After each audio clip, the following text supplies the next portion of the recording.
RTS Info, Rémi Grosmont. L'OMS doit rester forte dans la lutte contre la pandémie et son financement doit être pérenne. Simonetta Sommaruga s'exprimait lors du sommet virtuel du G20, soulignant l'importance du multilatéralisme dans cette crise mondiale. La présidente de la Confédération a aussi appelé à la solidarité. Notre réponse à l'épidémie doit se soucier des jeunes en leur fournissant des perspectives d'avenir et aussi des femmes qui ont un rôle important à jouer face à ces défis, a-t-elle déclaré.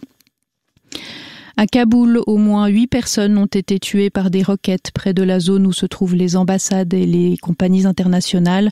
Le groupe État islamique a revendiqué l'attaque qui a aussi fait une trentaine de blessés.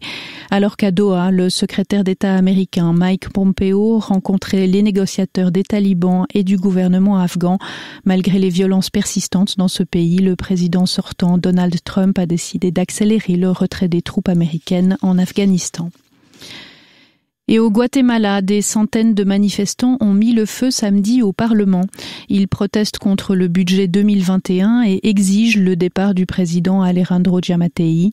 À l'origine de la controverse, un budget de près de 13 milliards de dollars, le plus important de l'histoire du pays, mais la plupart des fonds sont destinés à des infrastructures gérées par des entrepreneurs, alors que la moitié des enfants de moins de 5 ans souffrent de pauvreté et de malnutrition dans ce pays. Le site archéologique de Pompéi n'a pas fini de révéler ses secrets. 2 squelettes ont encore été retrouvés au nord-ouest de l'ancienne ville romaine, ensevelis sous les cendres du Vésuve. Les 2 corps ont été reconstitués par les archéologues, 2 victimes qui ont probablement été surprises par l'éruption au moment où elles tentaient de fuir.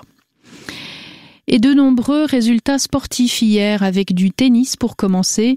Au Masters de Londres, le Russe Daniil Medvedev a battu Rafael Nadal 3-6, 7-6, 6-3. Il affrontera aujourd'hui l'Autrichien Dominic Thiem en finale, l'Autrichien qui avait battu hier le numéro 1 mondial Novak Djokovic. En hockey sur glace, on jouait la 22e journée de National League.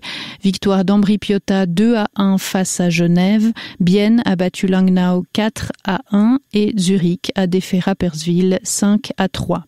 En football, enfin, Young Boys prend la tête du classement de Super League. Hier soir, le club bernois a battu le FC Bâle 2-1.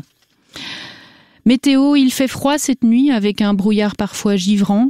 Le stratus s'étendra jusqu'à la mi-journée sur le plateau avec une limite supérieure entre 800 et 1000 mètres. Dans l'après-midi, le temps sera bien ensoleillé avec des passages nuageux parfois denses dans le nord du pays. Température entre -3 et +2 à l'aube, 7 à 10 en plaine et en moyenne montagne. Même type de temps jusqu'à la fin de la semaine.